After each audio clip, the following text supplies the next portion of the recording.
Let me congratulate the deserving solutions who this afternoon were honored by his marriage to the king through the government of St. Lucia. Anytime I come to these ceremonies, I feel proud. In fact, I feel proud to be a St. Lucian. I feel proud to be able to share with the rich history of these honorees this afternoon. I happen to know every one of them very well, and I can tell you they are deserving of that honor.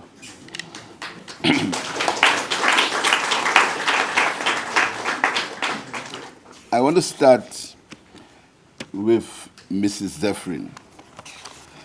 Mrs. Zephyrin was one of the first people who spoke about food security.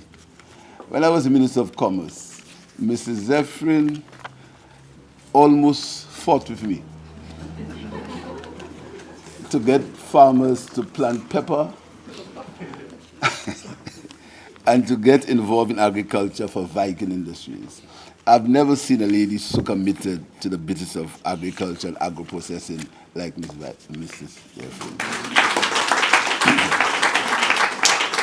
And truth is, it has come down, and I always speak about generational wealth. It has come down to her family. Her sons are also involved. And they also put a lot of pressure on me for that. So they've inherited from their mother. So I think Mrs. Zephyrin deserves it. Mrs. Zephyrin has always been a consummate business lady. And she always spoke about stop the importing. Why are we importing so many things? Why aren't we using our local resources? She's fought for that, and now with all the problems of food security, I guess visionaries like Ms. Zephyrin always knew before. So I think she deserves the honor, and she deserves recognition from the government people of St. Lucia.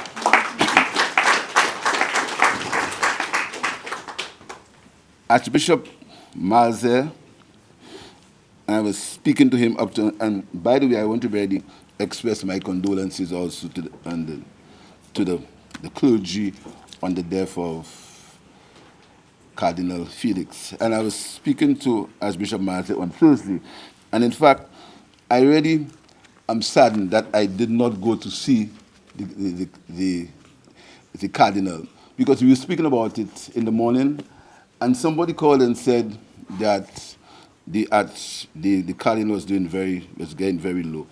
And I said to him, can I go to see him? He said, yes, you can come. You can go. But I didn't leave the office, and I guess I will have to live with that. I did not leave the office at the time. I got consumed in the business, in the secular business of running the country, and I did not go to see him at the time, although I had seen him before. And it really, because I have some fond memories of Cardinal Felix. If there's one man, I think, that epitomizes what a spiritual advisor should be, I think Cardinal Felix is one. And I deeply regret I did not see him on that Thursday when I was speaking to Bishop Manzi and the papal nuncio. I really regret I didn't see him, but may his soul rest in perfect peace. Archbishop Mazer is also a man of great spiritual integrity. We've had some, but what I like him the most for is he's in touch with reality.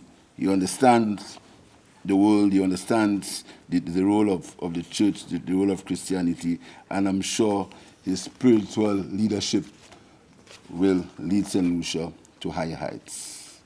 Congratulations to Archbishop Gabriel Mazer. For New Finance, I still have a picture at my home that he painted for me. That's not why he got the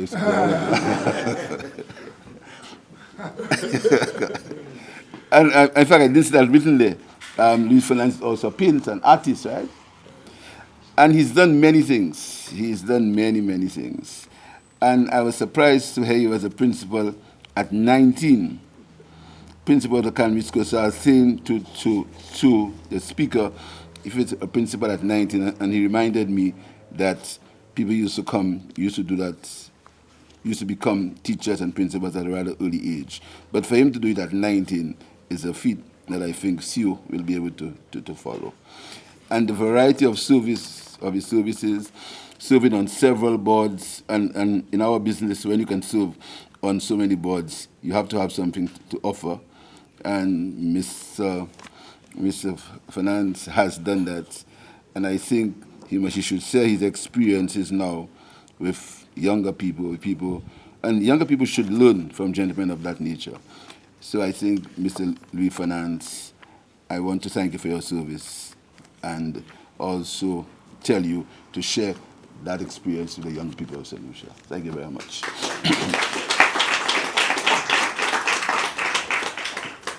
Father Raj, I have known him for something. I wouldn't try to do like Mrs. Finance and pronounce his name. I'll call him after all these years. After all these years. I will call him Father Raj. Father Raj was in my parish for a very, very, very long time, till he was transferred, much to my chagrin, in 2015. I was saying to Father Monsignor Michel that I did express my regret that the higher authorities, that she had moved him. But in that business, I understand that you have to move where you are sent. So where you're needed. Where you're needed. But I'm sure Father Raj is needed in Choiseul. Father Raj did fantastic work in Marsha. Father Raj was persistent, consistent, and then I know that he is missed in Marsha, but the people of Choiseul have gained what the people of Marsha experienced for several years. So as my parish priest, Father Raj, I want to thank you for your service to the community. This morning I saw Steve driving his van. I forgot he was coming here today. And I want to tell him that he'll be happy to know that the Diamond Steel Orchestra is going to be revived. He'll be very happy to know that the Diamond Steel Orchestra is going to be revived. And I'm sure the young people there will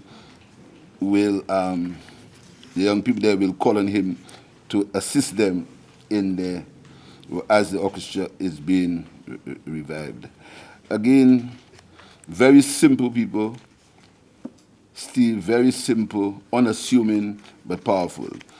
An example of the typical what a solution citizen should be: unassuming, principled, and making a contribution. So, Steve, I thank you. And I suspect Gaspar Henry planned to be here instead of his wife.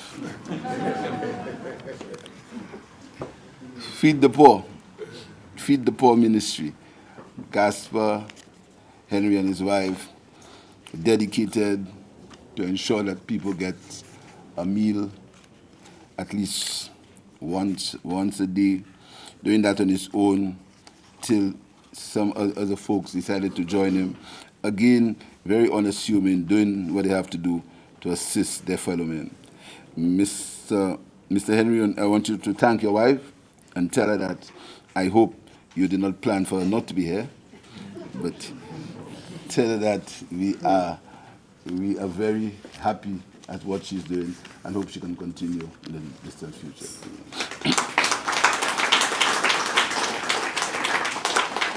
Then, Kolide. Any man who can survive as a barber in the times of Rastafarian is good.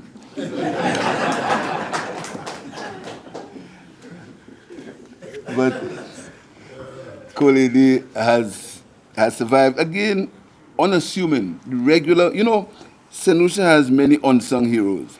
A lot of people who very quietly make their contribution to the society without any fuss, without any fanfare, very quietly. And Kolide is an example of that. Very quiet, doing his thing, earning his living, mentoring young people, staying above the fray whilst he's making his contribution. Unassuming, but powerful. Again, my comment, thank you very much.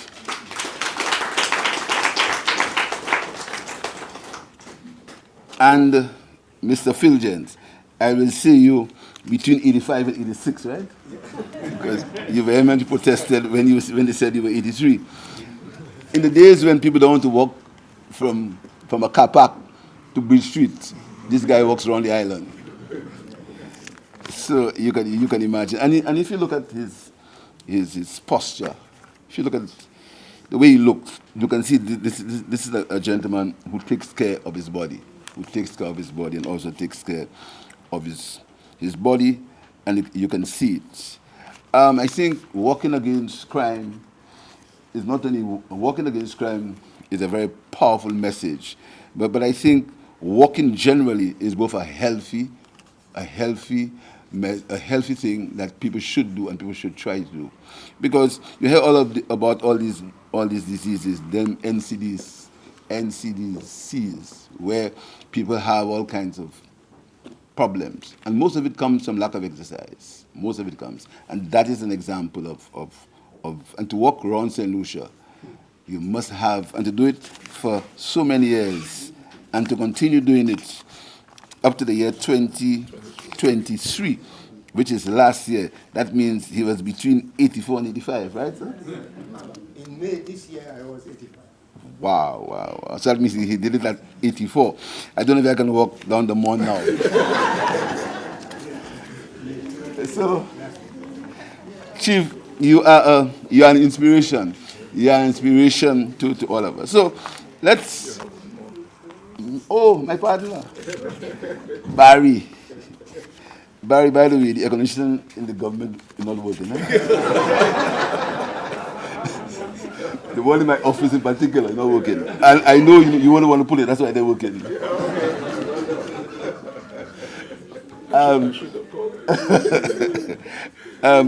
Barry. But here's a guy who did not go to secondary school, who stayed home and studied to become the leader. And Barry is a leader in the industry, a real leader in the industry. I know Barry for...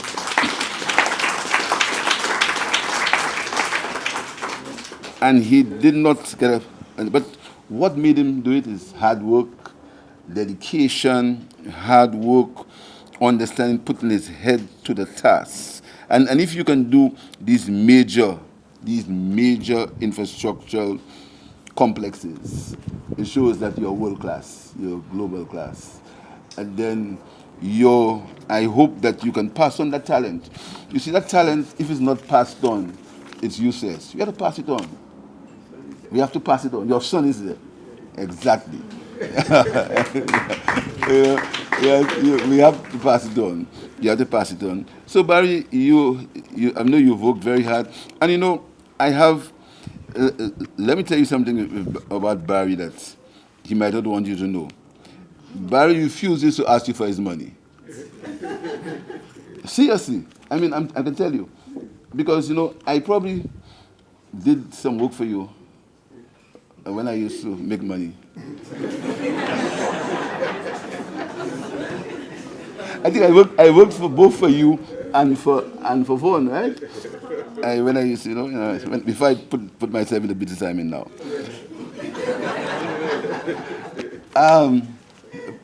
And Barry, I used to tell Barry, build the people, build them. He doesn't want to ask you for his money, never. But I used to ask him for mine. So,